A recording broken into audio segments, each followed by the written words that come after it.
Improving Alpha Innovation in Investing, ESG and Technology with Michael Oliver Weinberg, in partnership with Vidrio Financial, is being sponsored by Alternatives Watch, providing a 360-degree view of investor mandate activity across alternative investments.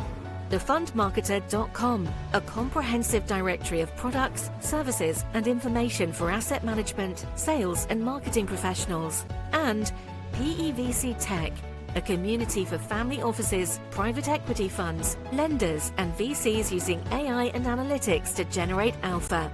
Vidrio Financial is a premier data management provider, shouldering the responsibility for your data from collection to extraction, transformation, and enrichment. Vidrio monitors over 2,000 diverse funds, processing millions of data points each month. Discover how Vidrio empowers your institutional portfolio data by combining advanced AI and human expertise to yield comprehensive analytics on performance, cash flow, risk, valuation, and more. All delivered seamlessly through Vidrio's Data Management Hub. Save your investment team valuable operational time, providing actionable insights like never before. Explore more at vidrio.com. Hi, this is Michael Oliver Weinberg. We'd like to welcome everyone to the Improving Alpha, Innovation in Investing, ESG, and Technology podcast series. Today, T.C. Wilson, Chief Investment Officer of the Doctors Company Portfolio, will be our guest. So listeners have a high-level roadmap for today. We'll start with some background, then discuss ESG, investing, and technology. Investors and business leaders should be able to extract a great deal of value from TC's insight. On that note, welcome, TC. Thank you. It's good to be here. Why don't you start with your background? Sure. It's been a little bit of a ride. In the early 90s, when I came out of college, I thought I wanted to be an actuary. So I started with a company called Mercer, employee benefits firm I'm sure most of your listeners are familiar with. And it took me about 18 months to realize that actuarial work was not the career path for me. Didn't take too long. And Mercer had this big investment consulting practice around the globe. Fortunately, in the Richmond, Virginia office where I was based, they had both actuarial and investment consulting. So I jumped over to that, and again, around 1991, spent about 5 years cutting my teeth, really learning the ins and outs of an outsourced CIO type role, doing the consulting work. In 1996, I left and started a dedicated institutional consulting business for a small regional broker called Wheat First Butcher Singer. I supported their high-end producers who wanted to provide consulting and investment advice to larger institutional clients. I stayed with that company for 20 years. Wheat became First Union, which became Wachovia, which became Wells Fargo Advisors. So one company, 4 different names. In 1999, I landed our largest insurance client, which was the Doctors Company, based in Napa. Assets at the time were about $700 million and surplus about $350 million. Fast forward almost 20 years later, in 2017, I really wanted to settle down a little bit. I didn't mind doing what I was doing, but serving 12, 15, 20 clients, that was a little cumbersome for me. So I went to the Doctors Company. I said, hey, I'd like to change, and how about creating a full-time CIO position for me? And it was basically, when can you start? They had known me for almost 20 years. They had seen the results. They obviously liked who I was and that I would fit into the culture. So I built a team internally and fired my consultant, which was my previous firm, and started the investment arm within the company. So today assets are now $7.3 billion. Of that, surplus is around $3 billion. So we've seen significant growth over the last 25 years. Got a great team that helps me with my background in policy work and asset allocation and manager research and performance measurement, all that stuff. We needed expertise in cash management and treasury. So I've got Wilma Uribe who does that for me, and in investment accounting, which is very important to my business. I have a dedicated analyst. His name is Harlan Shadig, who helps me make sure I stay in compliance and we meet all the regulations that are put upon us as an insurer. The vast majority of our portfolio is externally managed, but again, today, based in Napa, California, we are $7.3 billion in assets and $3 billion in surplus. Maybe you could step back 1 second. And what is the doctor's company portfolio, and who is it for, and what's its objective? Yeah, that's a good question. And yeah, I do a lot of these panels and a few podcasts and things, and people say the doctor's company. It's a cool name, and they assume I'm a doctor, and I'm not. I'm an investment guy. Yeah, okay, stepping back, it really goes almost nearly 50 years ago. In California, and I was very young at the time, I certainly was unaware of it, but there was a medical malpractice insurance crisis going on at that time. Claims were out the roof, you just couldn't keep up. So a lot of the largest physicians came together back in the mid-1970s, and they passed historic legislation on behalf of doctors and tort reform. And the doctor's company just emerged as an entirely new type of insurance carrier. It was a carrier founded and led by doctors. We started with 450 members back in 1976, and today we have grown to over 90,000 members.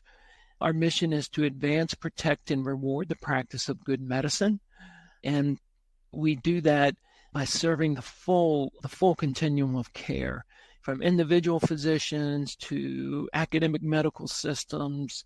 We provide insurance solutions, claim and risk management, and the whole objective, obviously, is to meet that mission and get the best possible outcomes for the patients. We are the nation's largest physician-owned medical malpractice insurance company in the nation. We only write in the U.S. We write in all 50 states, doing about $1.5 billion in premium today. That's kind of it. We're, again, based in Napa. We've got large offices in Michigan and Florida and New York, but for the most part, a large bulk of the individuals are in the Napa area. Got it. Understood. Very interesting. And it sounds like both you on the investment side and the operating side, because obviously for insurance companies, there are two sides, right? Which I'm not telling you, more the listeners, if they don't know, which they probably do because they're generally pretty sophisticated. But obviously there are two sides, the underwriting side and the investment side. It sounds like you're firing on both cylinders. We are, and I can get in that in a little bit if you like, but learning the business, it was either one or the other, and it was a balancing act, right? You're doing well on investments, right? Take some risk there, do even better when underwriting is not doing well, or if underwriting's doing well and thriving, you may want to de-risk and be more conservative with your investments. Today, as you noted, Michael, we are firing on all cylinders, and it's really a function of how well run our company is. Our chairman and CEO, Dr. Richard Anderson, has been running our company for over almost 25 years now. And we've just got a great board. It's made up mostly of physicians and professionals in the insurance area, including past CFOs and CEOs of large insurance companies. So we're just very well run all the way around. And the results, as you noted, are reflected in both underwriting and investments. Well, that's a great segue to investments, the first sort of third of our topics. How are you, or have you innovated on the investment side? Yeah, so as an insurance company, and these are our members' assets, I'm not an endowment or a foundation. I do have regulation on types of investments that we can make. But as an insurance company, we're mostly fixed income investment grade. We want to generate that income to make sure that, the main objectives of our fund are couple-fold. One, we need to generate after-tax total return versus an appropriate benchmark. That's nothing abnormal. We do maximize after-tax income, and that's one of our primary objectives because we do like that income to come in, and it really minimizes the excessive surplus volatility. So if we want to reduce the cost of insurance for our policyholders, our members, we want to make sure that we have a conservative approach to our investments. We can use investments to source fund claims if needed. It's never needed, to be honest with you. Again, we're so well run. We've got a strong capital position. We've got positive cash flow. We never really need to go to the investment portfolio to fund a claim. Shouldn't say never, but I actually can't remember if it's ever happened in the time that I've been here. So that's our objective. So when it comes to generating alpha, it's a little bit different for us. Non-traditional investments are obviously where we want to generate that alpha. For insurance, non-traditional will mean anything beyond U.S. investment grade or similarly rated. We'll just say it's about 20% of our portfolio is carved out to investments that can generate alpha. Given our strong position in capital, the cash flow that I mentioned that's positive every year, our strong underwriting, which we talked about earlier, we can take on asset classes like private credit, private equity, real estate equity and debt, infrastructure, VC, and other less liquid investments. So I said, while we're not like an endowment or foundation, I meant that from an absolute perspective with regard to investment targets in those areas. We can do that. It's on a smaller scale, but we still have access to those types of investments.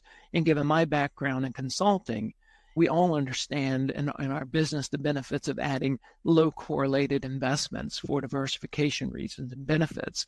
So it's counterintuitive to many out there who say, oh, you're taking on so much risk. This is on the investment side I'm talking about, investment perspective. You're taking on so much risk when in fact we're reducing risk, obviously for the reasons you add those types of strategies. Another definition of alpha for us is higher book yield. And again, it's not exciting. When I saw you last, I think I was talking about this a little bit, but we love income, as I mentioned. So about 3 or 4 years ago, we started ramping up significantly our investments in what at that time, remember where rates were 3 or 4 years ago, were investments that were going to benefit from a rising rate environment. Now, we didn't expect rates to shoot up 500 points like they did in 2022, or 23. We were positioning for a longer run trend of higher book yield. So our book yield went from 2.3% to 4.5% in 2 years, and we're projecting to hit 5% by the end of 2025. And how do we do that? We added alpha generating assets and real assets, short duration, high yield, short-term U.S. Treasury ladders. I remember sitting in front of my board and my committee saying, it's boring, we're doing short-term U.S. Treasury. But about a year and a half, 2 years ago, we started investing in 3, 4, 6-month treasuries, yielding in excess of 4.5% of the time. Then they got over 5%. Thinking when they came due, we would have a better idea of where we can move these assets to generate long-term better return. We're still doing a lot of that today because we still don't have a good outlook on where things are going. So it's all well-timed. Our gross investment income has grown from $140 million in 21. We're projected to reach $300 million in 2024. So just in over 3 years, we've doubled our investment income, and our basis really hasn't changed too much. We've grown from cash flow, but we haven't done any acquisitions to really grow that base. For us, it's a little bit different, but we are able to take on exposures to many of those asset classes that should add value and alpha over the long haul. You mentioned that you did have the flexibility to do a bit of, I believe, private equity, private credit. If I didn't misunderstand that, where are you seeing the opportunity there? Yeah, it's less in private credit right now. We do the premium that gives. It's low on historical standards. We do think it's going to get back up on the private placement side. We hopefully get back up to 40 or 50 basis points. And then on the middle market distressed debt side, which we have exposure, and we're still ramping that up, we're hoping to get up to long-term averages of anywhere from, I think it's 75, maybe up to 90 basis points of premium when it comes to income. If I had the money to invest today, I probably wouldn't make that investment, but we made the commitments about 3 years ago, and we're still ramping those up. So we're not there yet, but long haul, we think that's gonna work for us. On the private equity side, this is where some innovation and ideas comes in for us. We typically don't like a private equity firm where you make the commitment and then in 10 years you find out how you did.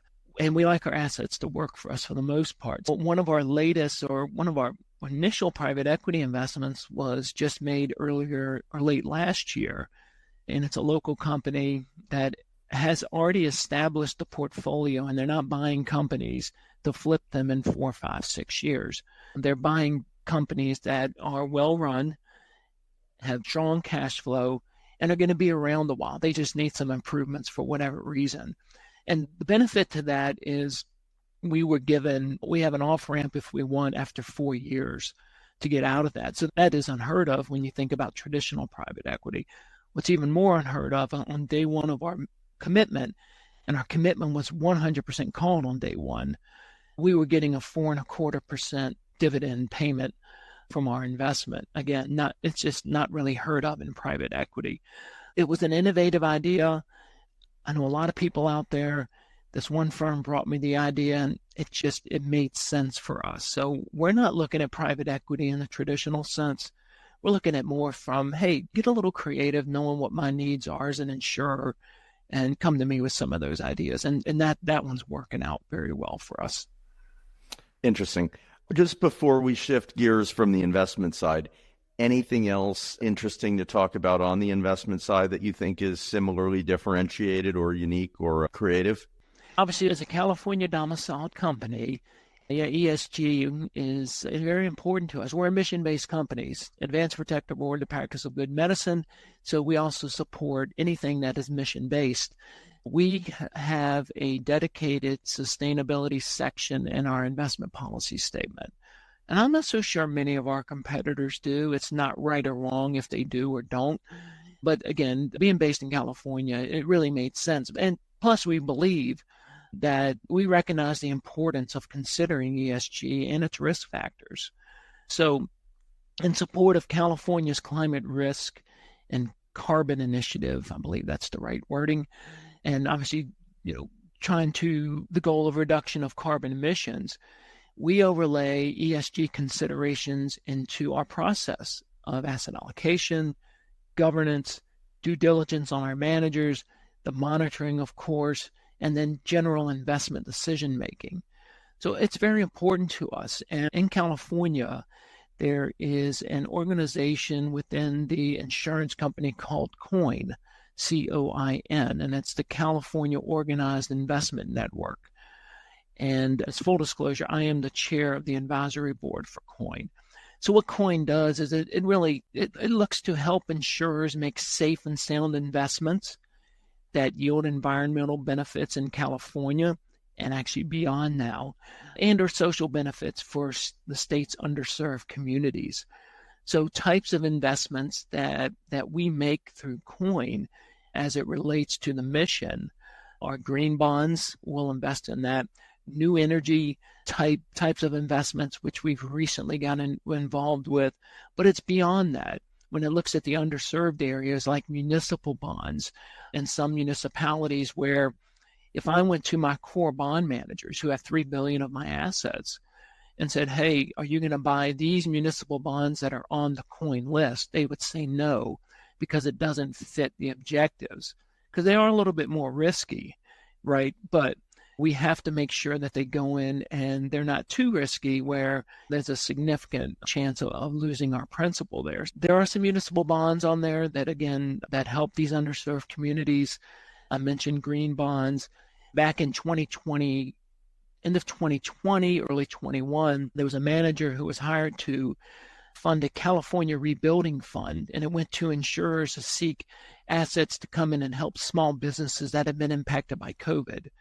And of course, the Doctors Company, in support of that mission, made an investment there. And that's really helped out a lot of small businesses in California. That's is a new one that's out there, VETZ. It's an ETF that is run by Academy Securities. And Academy Securities is a majority veteran-owned firm. And they invest in mortgages and other high-quality investments that go to benefit veterans or their families or small businesses that are run by veterans. So all these are kind of areas that we invest in that support COIN's mission, but also we're not just picking them because they're on COIN. We do our due diligence and make sure they meet our objectives. So it's really been a good process for us, and we're doing good things with our members' capital as well. Do you have any view on the new California emissions disclosure regulations? You may not, but I was just literally yesterday discussing them at Columbia Law School with some others on ESG. Yeah, I'll stay away from that because I don't know a lot about it, but certainly we're familiar with it, and that we have to report on it every year, what we do in a questionnaire from the state. I don't have anything beyond that, but I'll definitely look into it, Michael. Yeah, no worries. And all right, what about from a technology perspective? Anything interesting that you or the doctor's company portfolio has done that from an innovation perspective there? It is, and this has been really over the last 18 to 24 months. We invest in venture capital, and we have a couple of investments that invest in both early and late stage growth tech companies with significant exposure to healthcare. Any kind of innovation, whether it's new technology or increasing the efficiency of getting better health outcomes or just getting access to healthcare, we're going to make investments to that. So there's a couple venture funds that we've recently started investing in, and they're aimed to improve patient outcomes. And again, increase the access to care and or lower the cost of healthcare. We call those mission type investments. It's something that I introduced about 5 years ago as part of the portfolio. If we're going to venture out and invest in these kind of non-traditional assets that I spoke about earlier, why don't we find some that one, obviously have good potential financial outcomes, but two, somehow tie back into the mission of the doctor's company, and somehow at some point, if they work, seek to get better outcomes for patients from healthcare. So that's our bias when we look at venture capital or things that from a technology perspective, things that will improve those areas. What is the biggest challenge to achieving your goals? Yeah, and I don't say this lightly, it's regulation, to be honest with you.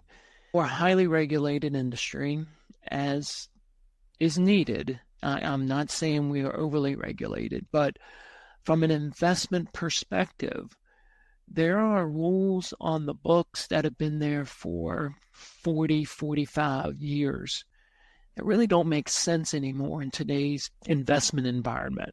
And in my opinion, it penalizes companies like the doctor's company, who are, again, run.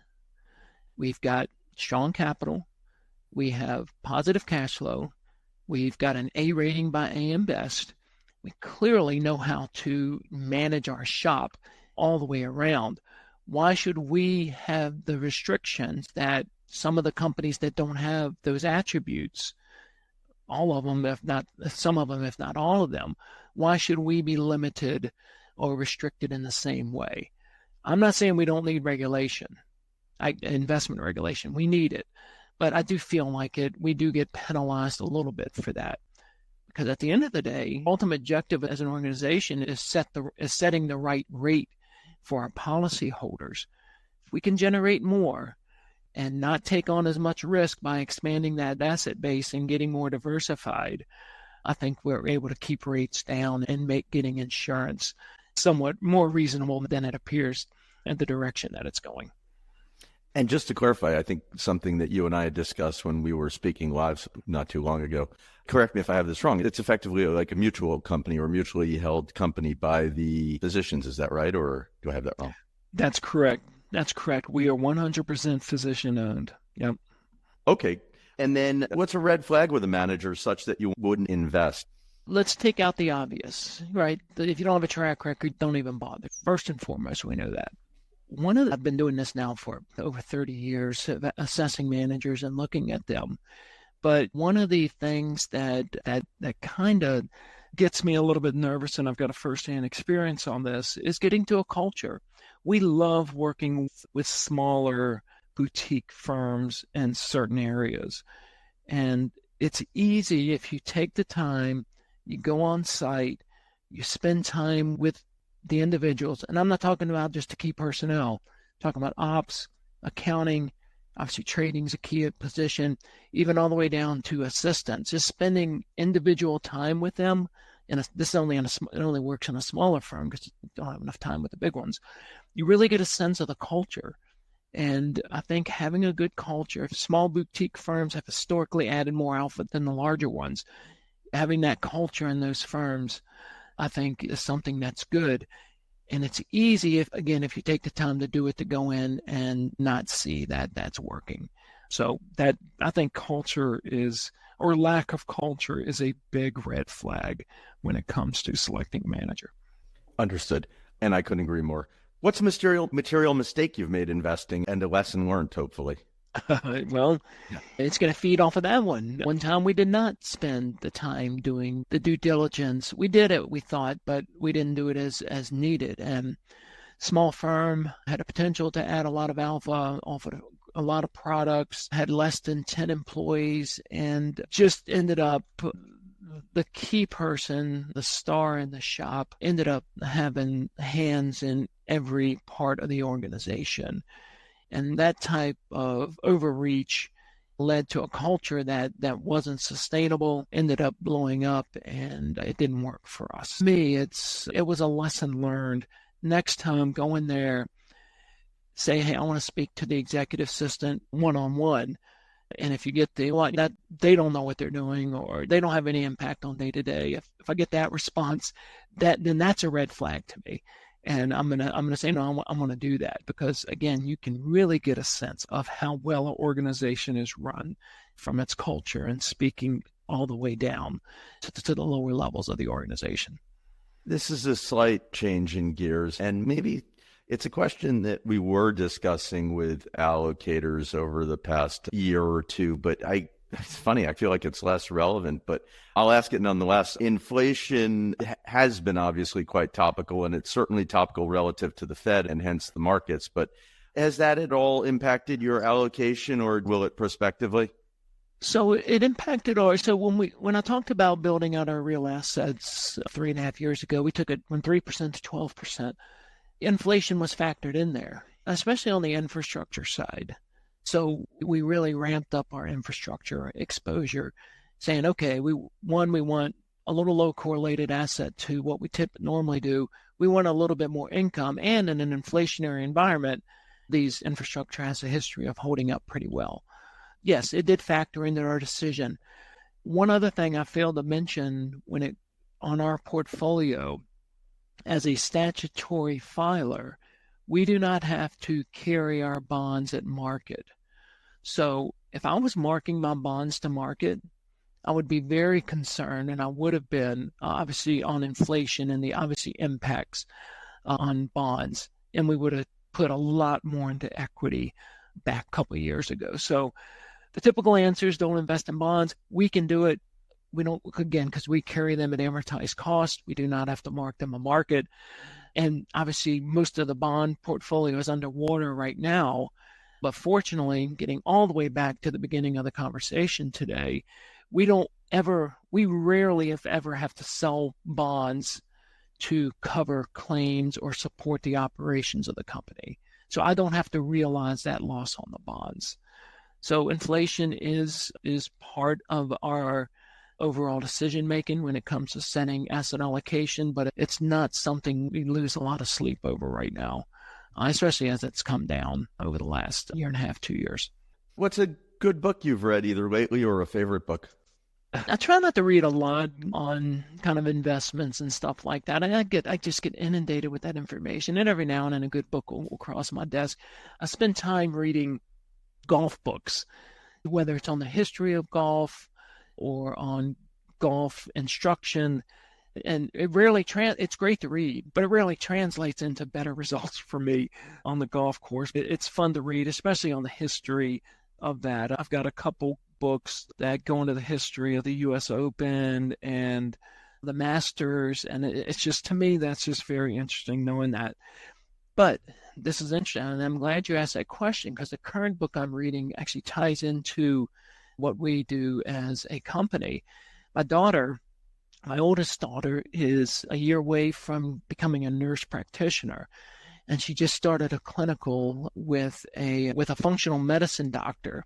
So she's spending some time up there, and he gave her a book called Body by Science, which she then gave to me. So I'm very active, been very active, cardio, weightlifting, I like to get out. As I age, obviously I've slowed down a little bit. I used to run a ton, But this book, Body by Science, is really aimed to show you that for strength training, bodybuilding, you can get all that in basically like 10 to 15 minutes a week. So that is so counterintuitive to everything. So I'm reading the book. I'm only a few chapters in, but it's not a novel concept. It's this high intensity training. HIIT, as you may have heard of it, or some of your listeners know it as. So instead of doing a 45-minute working in hills and speed and all that stuff, do a 45-minute bike ride, but do 30 seconds as fast as you can go. And then for 2 or 3 minutes, just ease your way through it. And then do another 30 seconds. So yeah, those 30-second intervals, they add up over time to be, I don't know, it ends up being like 5, 6, 7 minutes, but you end up getting in a fairly long duration bike ride.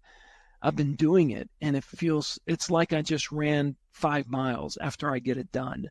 And it's so much better for your bodies. It's interesting, but where it ties into overall health, it's not only good for old guys like me who shouldn't be putting that much pressure on my joints.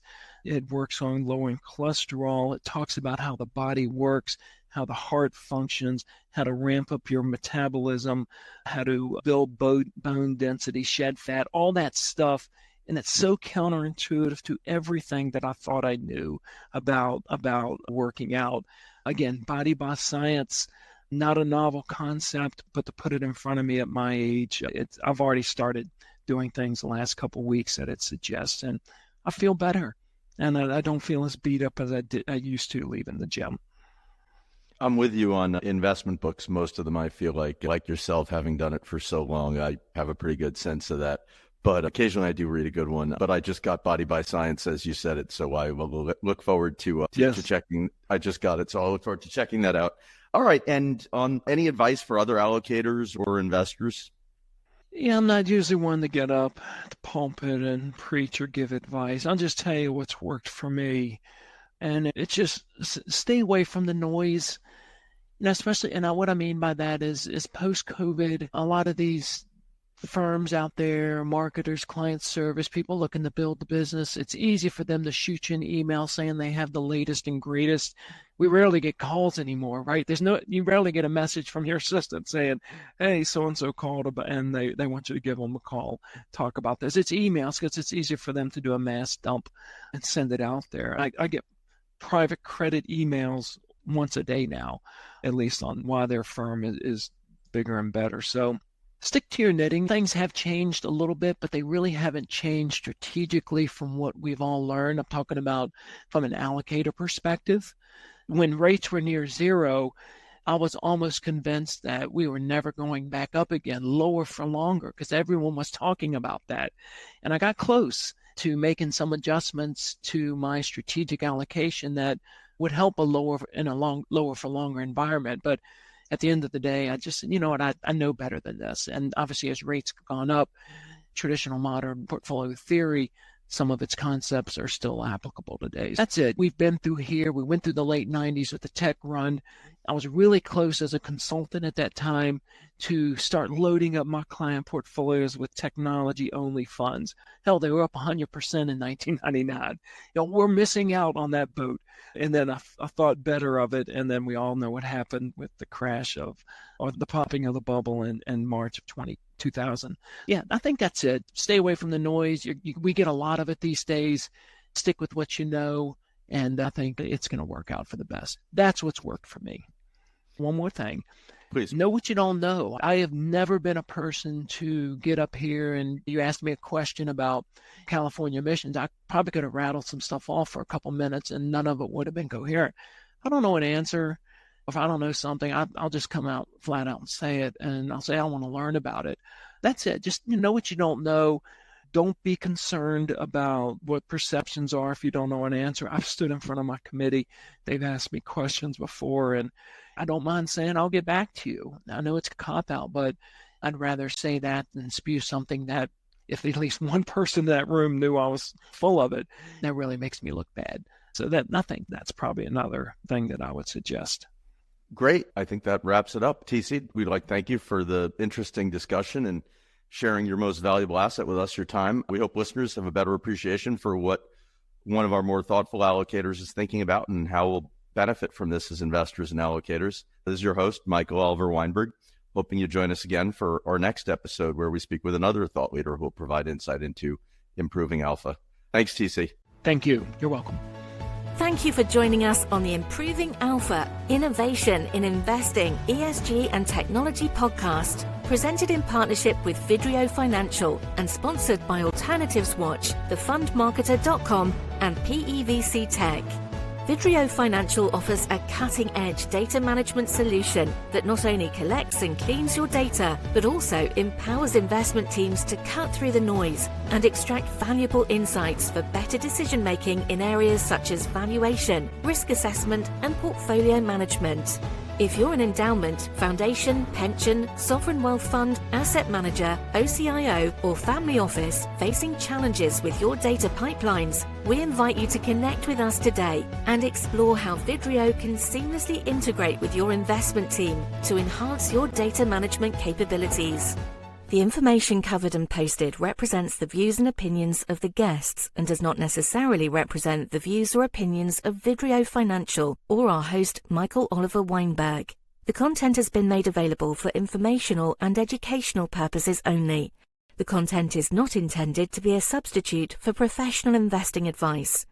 Always seek the advice of your financial advisor or other qualified financial service provider with any questions you may have regarding investment planning.